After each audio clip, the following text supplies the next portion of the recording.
दरम्यान आता नीट घोटाळा, कांदा घोटाळा आणि आता तर सत्ताधाऱ्यांच्या साखर कारखान्यांवर केंद्र सरकार मेहरबान असल्याचं चित्र पाहायला मिळतंय।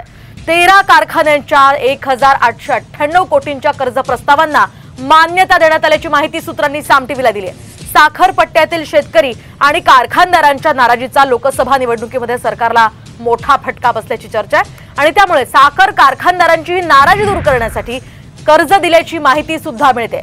सहकार मंत्री दिलीप वळसे पाटलांच्या मंत्रिमंडळ उपसमितीने केवळ 13 कारखान्यांचे प्रस्ताव मान्य केले होते आणि यानंतर अनेक कारखानदारांमध्ये नाराजी असल्याचीही चर्चा होती।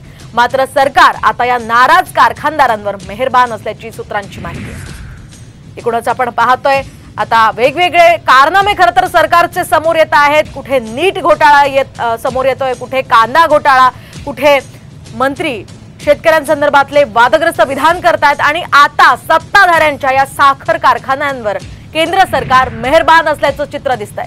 13 कारखान्यांच्या 1898 कोटींच्या कर्ज प्रस्तावांना मान्यता दिलेली आहे सरकारने आणि या सगळ्या पार्श्वभूमीवर आता प्रश्नचिन्ह उपस्थित होत आहे। त्यामुळे हा कारखानदारांना खुश करण्याचा प्रयत्न असल्याचंही बोललं जात आहे। एकूणच आतापर्यंत कोणकोणत्या कारखान्यांना कर्जाची मंजुरी मिळाली आपण पाहूयात। तर सुंदरराव सोळंके साखर कारखाना बीड यांना 104 कोटी रुपयांचं कर्ज दिलं जाणार आहे। तर किसनवीर साखर कारखाना सातारा या कारखान्याला सुद्धा 350 कोटी रुपयांचं कर्ज मंजूर झालंय।